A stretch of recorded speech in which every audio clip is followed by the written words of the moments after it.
आचार्य प्रशांत जी की पुस्तक अंधविश्वास मानने से पहले जानो के दूसरे अध्याय का अंश, जिसका शीर्षक ही है अंधविश्वास सफल कैसे हो जाता है। बहुत ही सटीक शीर्षक है। जरा कल्पना कीजिए, एक आदमी एक बड़े से भव्य मंच पर खड़ा है, हजारों की भीड़ उसे नीचे से देख रही है और अचानक वो एक चाय का कप उठाता है और पूरी की पूरी चाय अपने सिर पर डाल लेता है। अरे बाप रे, सिर पे? हाँ बिल्कुल, अपने सिर पर। और फिर आसमान की तरफ देखता है और जोर से चिल्लाता है, पो पो फो। और फिर पूरे आत्मविश्वास से दावा करता है कि ऐसा करते ही उसे ब्रह्मांड का सबसे चरम आनंद मिल गया है। हाँ, सुनने में तो ये एकदम मजाक लगता है ना? मतलब कोई भी आम इंसान यही कहेगा कि ये पागलपन है।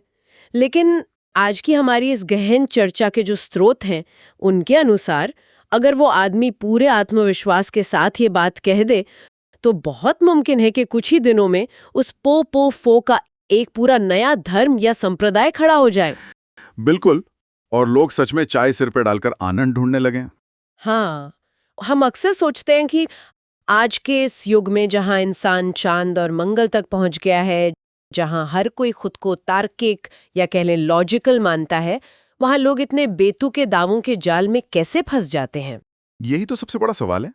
बिल्कुल, हमें ये समझना है कि अध्यात्म के नाम पर चलने वाली धोखाधड़ी इतनी आसानी से कैसे पनपती है। ये वाकई एक ऐसा विषय है जिस पर हर तार्किक दिमाग को विचार करना चाहिए, क्योंकि जब हम इन पन्नों से गुजरते हैं तो एक बहुत ही गहरी बात उभर कर आती है। हम अक्सर ये मानकर चलते हैं कि लोग अज्ञानी हैं या उनके पास शिक्षा की कमी है, इसलिए वे ठगे जाते हैं। लेकिन असल समस्या जानकारी की कमी नहीं है। तो फिर असल समस्या क्या है?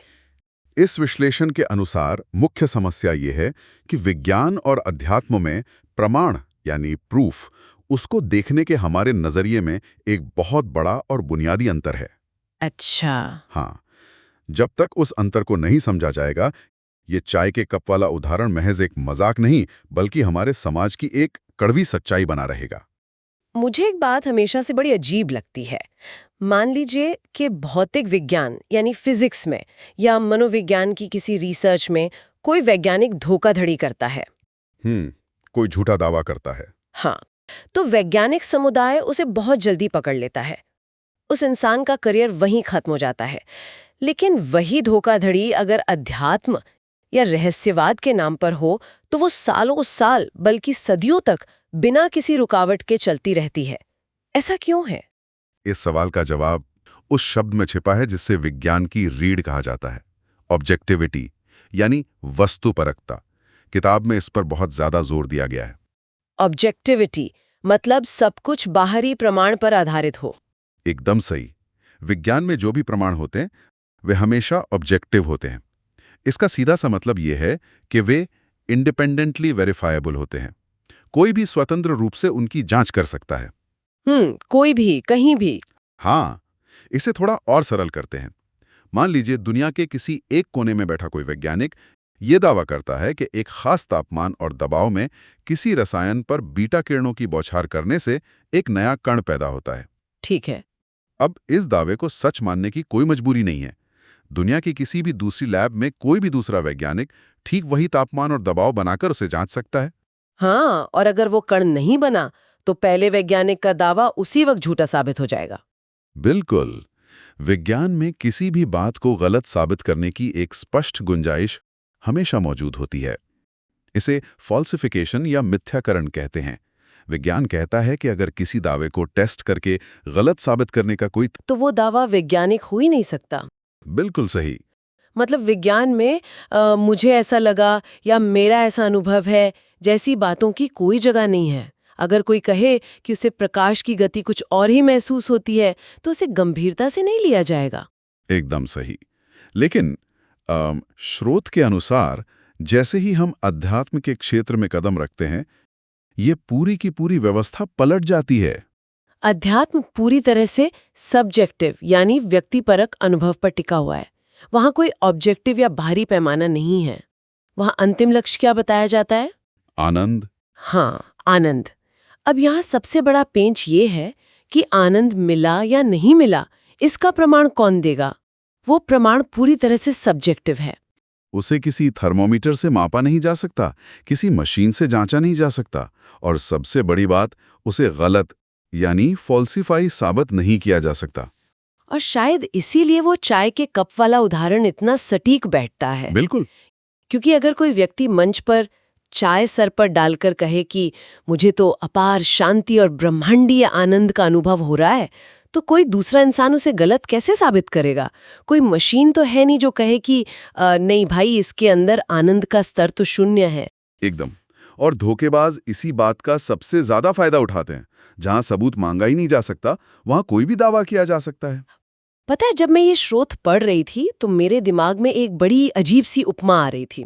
अच्छा, क्या? ये तो बिल्कुल वैसा ही है जैसे शहर में कोई नया बहुत महंगा रेस्टोरेंट खोले, लोग वहां जाएं और वेटर उनके सामने एक खाली प्लेट लाकर रख दे। प्लेट में खाना बिल्कुल अदृश्य हो। अदृश्य खाना। हाँ, और जब ग्राहक शिकायत करे कि भाई इसमें तो कुछ है ही नहीं, तो शेफ बाहर आकर बड़ी गंभीरता से कहे, अरे इस खाने का स्वाद तुम्हारी इस भौतिक जीभ को नहीं, तुम्हारी सूक्ष्म आत्मा को महसूस होगा। तुम अभी उस चेतना के स्तर तक पहुंचे ही नहीं हो। वाह, क्या बात है। अब वो ग्राहक चाहकर भी कंज्यूमर कोर्ट नहीं जा सकता, क्योंकि वो साबित ही नहीं कर सकता कि उसकी आत्मा को स्वाद नहीं आ रहा है। तो क्या इसका मतलब यह है कि जहां सबूत नहीं मांगा जा सकता, वही जगह धोखाधड़ी के लिए सबसे मुफीद होती है?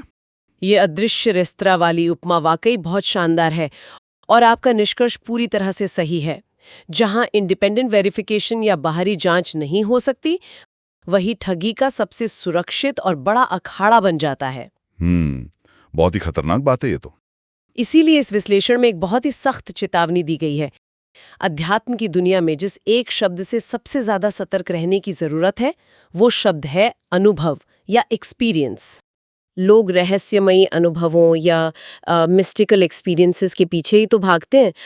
आओ और एक महान शांति का अनुभव करो, यही तो बड़े बड़े आयोजनों का स्लोगन होता है।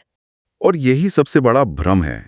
किताब के अनुसार ये कहना कि मेरा अनुभव ही सत्य है क्योंकि वो मेरा अनुभव है, असल में अध्यात्म नहीं है। तो फिर क्या है? ये अहंकार की सबसे बड़ी निशानी है। लोग मान बैठते हैं कि अगर उन्हें कुछ महसूस हुआ है तो वो ईश्वरीय ही होगा। लेकिन हकीकत ये है कि इंसान के अनुभव तो बहुत छोटी छोटी रोजमर्रा की भौतिक चीजों से बदल जाते हैं। भौतिक चीजों से अनुभव बदल जाते हैं? इसे थोड़ा विस्तार से समझाइए, कैसे? स्रोत में इसके बहुत ही साधारण और रोजमर्रा के उदाहरण दिए गए हैं जो हमारी आंखें खोल देते हैं। मान लीजिए कोई इंसान गहरी नींद में सो रहा है। ठीक है। अगर उसके कमरे का बल्ब चालू छूट गया है तो बंद आंखों के बावजूद रोशनी उसकी आंखों तक पहुंचेगी। अब उसका दिमाग इस रोशनी की व्याख्या कैसे करेगा? शायद उसे सपने में रोशनी दिखे। बिल्कुल। बहुत मुमकिन है कि उसे सपने में कोई तेज प्रकाश, आतिशबाजी या बम धमाका। वहीं अगर कमरे में एकदम घुप अंधेरा है तो अंधेरे से जुड़े डरावने सपने आने की संभावना ज्यादा है।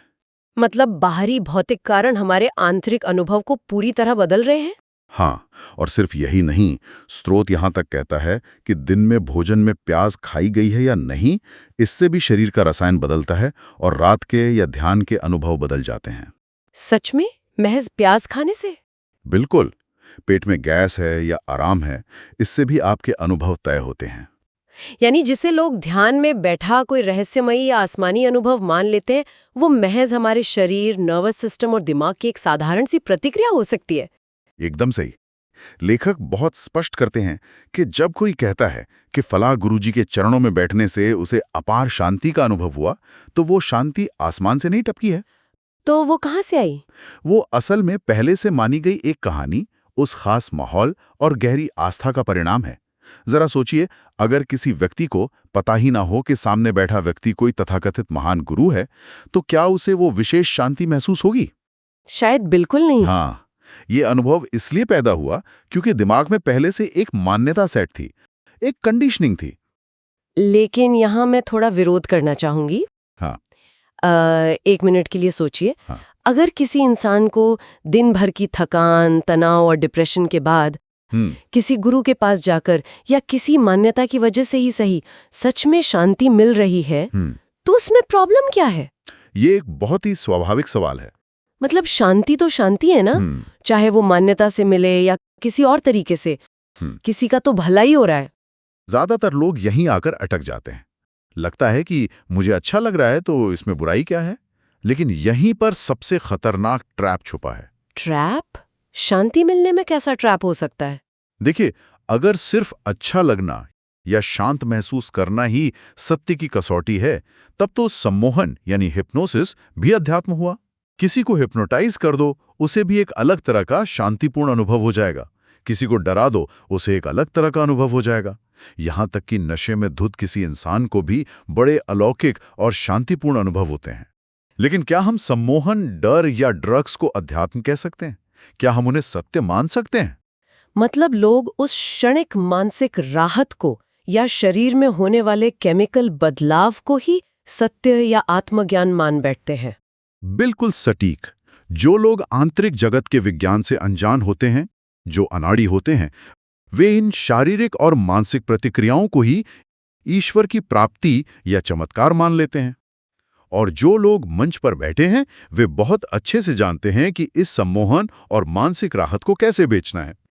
ये वाकई बहुत गहरी बात है, लेकिन ये मुझे एक और बड़ी उलझन की तरफ ले जाता है। विज्ञान के पास इसे फाल्सिफाई करने का तरीका नहीं है, ये हम समझ गए। अनुभव कैसे धोखेबाज हो सकते हैं, ये भी समझ गए। हाँ। लेकिन जब तार्किक रूप से ये साबित हो जाता है कि ये अनुभव महज एक भ्रम, शारीरिक प्रतिक्रिया या मानसिक सम्मोहन हो सकते हैं, तो फिर समाज खुलकर इनका विरोध क्यों नहीं करता? जो अच्छे खासे पढ़े लिखे समझदार लोग हैं, वे इन दावों के सामने चुप क्यों रह जाते हैं?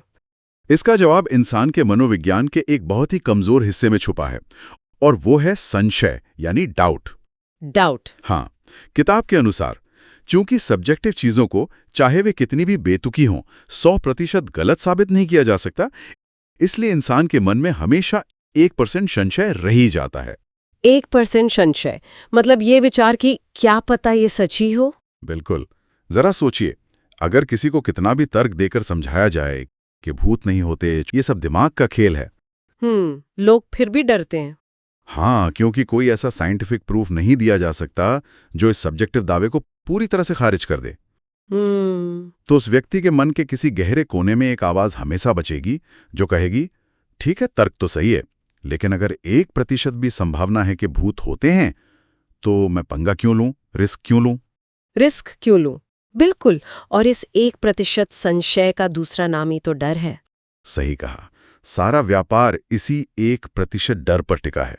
डर और उसका जुड़वा भाई लालच। स्वर्ग का लालच और नर्क का डर।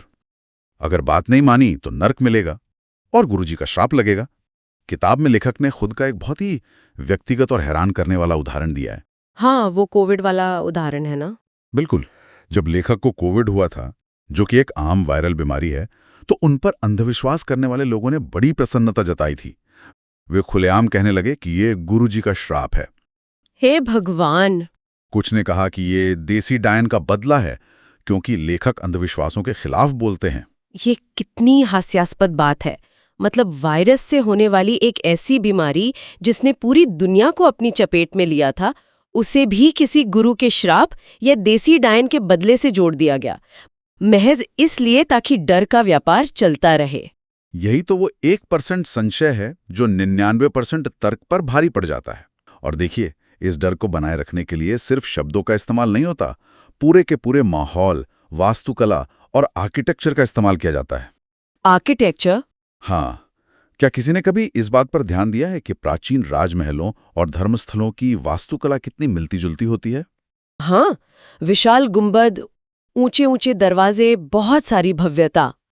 ऊंचे मंच, भव्य सजावट, विशाल गुंबद, और जो लोग उस सत्ता पर बैठते हैं उनके द्वारा पहने जाने वाले भारी भरकम आभूषण और बड़ी बड़ी टोपियां।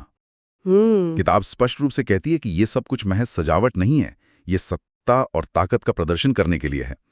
किसी छोटे बच्चे को अगर एक राजमहल और एक धर्मस्थल का गुंबद दिखाया जाए तो वो शायद फर्क न बता पाए। सही बात है। क्योंकि दोनों का उद्देश्य एक ही है, लोगों को डराना और उन्हें छोटा महसूस कराना। ये मुझे बिल्कुल आज के किसी बड़े कॉर्पोरेट ऑफिस की याद दिला रहा है। जरा सोचिए, जब कोई आम कर्मचारी किसी मल्टीनेशनल कंपनी के सीईओ से मिलने जाता है बॉस का केबिन हमेशा सबसे ऊपरी मंजिल पर होता है। हाँ, कॉर्नर ऑफिस। बिल्कुल। वहां तक पहुंचने के लिए भारी भारी कांच के दरवाजे पार करने होते हैं, रिसेप्शन पे इंतजार करना होता है। अंदर जाते ही सब कुछ इतना भव्य और चमकता हुआ होता है कि वो आम कर्मचारी अंदर घुसते ही आधी हिम्मत हार जाता है। एकदम सही उपमा है।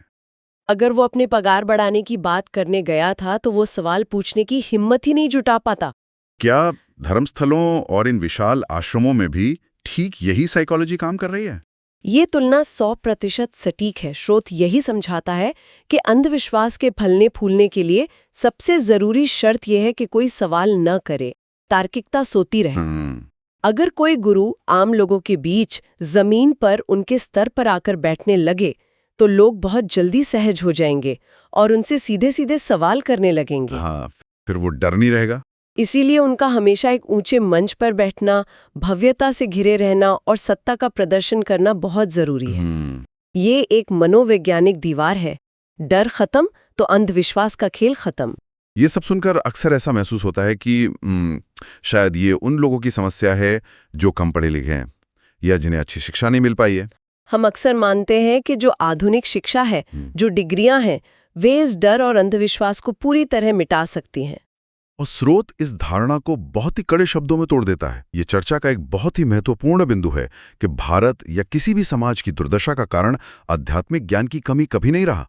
हमारे पास तो हजारों साल पुरानी किताबें हैं जिन्हें हम आज भी पढ़ रहे हैं। आध्यात्मिक ज्ञान तो यहाँ हवा में तैर रहा है। तो फिर असल में कमी किस चीज की है? कमी है तार्किकता की, लॉजिक की। इस विश्लेषण के अनुसार जब इंसान के पास तार्किकता नहीं होती तो चाहे वो कितनी भी गहरी आध्यात्मिक बात क्यों न सुन ले, वो उसके लिए बस एक नया अंधविश्वास बन जाती है। अंधविश्वास का संबंध इस बात से बिल्कुल नहीं है कि किसी व्यक्ति ने सिर्फ 5वीं कक्षा तक पढ़ाई की है या उसने किसी विदेश के बड़े विश्वविद्यालय से विज्ञान में पीएचडी कर रखी है। पीएचडी वालों को भी अंधविश्वास होता है? बिल्कुल होता है। स्रोत के अनुसार इसका संबंध केवल और केवल एक चीज से है कि उस व्यक्ति में आत्मज्ञान या सेल्फ नॉलेज है या नहीं। आत्मज्ञान के अभाव को हम यहाँ कैसे देखेंगे? थोड़ा उदाहरण से समझाइए। चलिए उदाहरण से समझते हैं। बिना आत्मज्ञान वाला जो 5वीं पास व्यक्ति है वो अपने गांव की किसी देसी डायन या भूत प्रेत पर विश्वास करेगा। जब कोई परेशानी आएगी तो वो किसी तांत्रिक के पास जाएगा। दूसरी तरफ बिना आत्मज्ञान वाला जो पीएचडी पास व्यक्ति है वो शायद डायन या भूत शब्द का इस्तेमाल ना करे, उसे पिछड़ापन लगे। हाँ, उसे लगेगा कि वो तो मॉडर्न है। बिल्कुल, लेकिन तनाव होने पर वो रेकी या क्रिस्टल हीलिंग जैसी चीजों पर या आजकल चलन में आए नए पाश्चात्य और अंग्रेजी अंधविश्वासों पर पूरा यकीन करेगा। ये तो सच में एक बहुत ही गहरा ऑब्जर्वेशन है। इसका सीधा सा मतलब ये हुआ कि हमारी सो कॉल्ड आधुनिक शिक्षा ने अंधविश्वास को जड़ से खत्म नहीं किया, बल्कि शिक्षा ने केवल अंधविश्वास का अपग्रेडेशन कर दिया है। एकदम सही, अपग्रेडेशन ही हुआ है। भाषा बदल गई है, प्रकार बदल गए हैं, शब्दों का आवरण ज्यादा पढ़ा लिखा लगने लगा है, लेकिन बीमारी की जड़ वही है। किताब कहती है कि पढ़े लिखे लोग खुद को आधुनिक शिक्षा का उत्पाद मानकर बड़ी बड़ी डिग्रियां लेकर एक अहंकार में रहते हैं। वे गांव वालों के अंधविश्वास का मजाक भी उड़ाते हैं। हाँ, खुद को सुपीरियर समझते हैं। लेकिन जैसे ही उनके जीवन में कोई बड़ा संकट आता है, कोई बीमारी आती है, तो उनका वही पुराना 1% संशय उन्हें भी उसी डर के आगे घुटने टेकने पर मजबूर कर देता है। वे भी महंगे पत्थरों और नई तरह की ऊर्जाओं के नाम पर ठगे जाते हैं। मूल रूप से दोनों में अंधविश्वास का स्तर बिल्कुल बराबर है। बिल्कुल बराबर है, क्योंकि दोनों में अपनी खुद की मनस्थिति को समझने वाली तार्किकता की कमी है।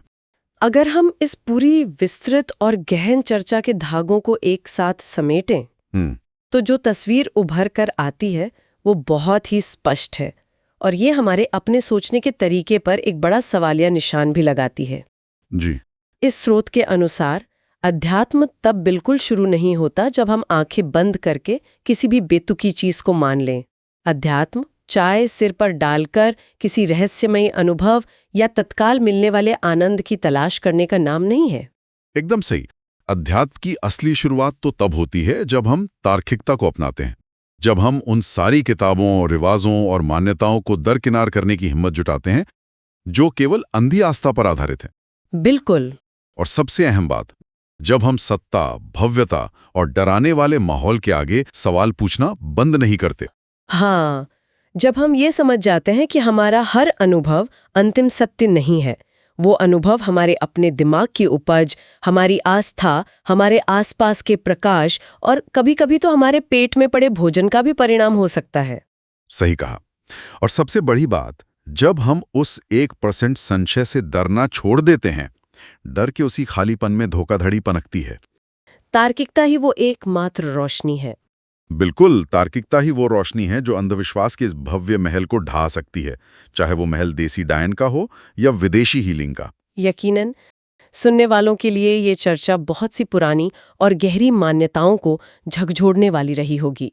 आज हमने जाना कि कैसे बड़े बड़े गुंबद, ऊंचे ऊंचे सिंहासन, भारी आभूषण और भव्य कपड़े इंसान के मन में एक गहरा डर पैदा करके उसे सवाल जी। सत्ता का ये पूरा खेल ही इसलिए रचा गया है ताकि हमारी तार्किकता सोती रहे और अंधविश्वास फलता फूलता रहे।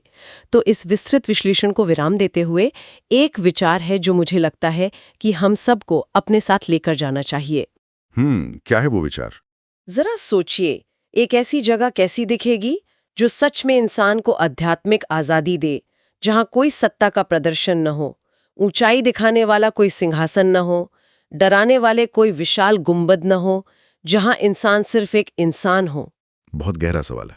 क्या ऐसी कोई तार्किक, निडर और पूरी तरह से आजाद जगह वास्तव में ईंट और पत्थर से इस भौतिक दुनिया में बनाई भी जा सकती है? या फिर वो आजाद जगह सिर्फ और सिर्फ हमारे अपने तार्किक दिमाग के भीतर ही मौजूद हो सकती है? सोचने वाली बात है। इसी विचार के साथ आज की चर्चा यहीं समाप्त करते हैं। मिलेंगे अगली बार एक और गहरे विषय के साथ।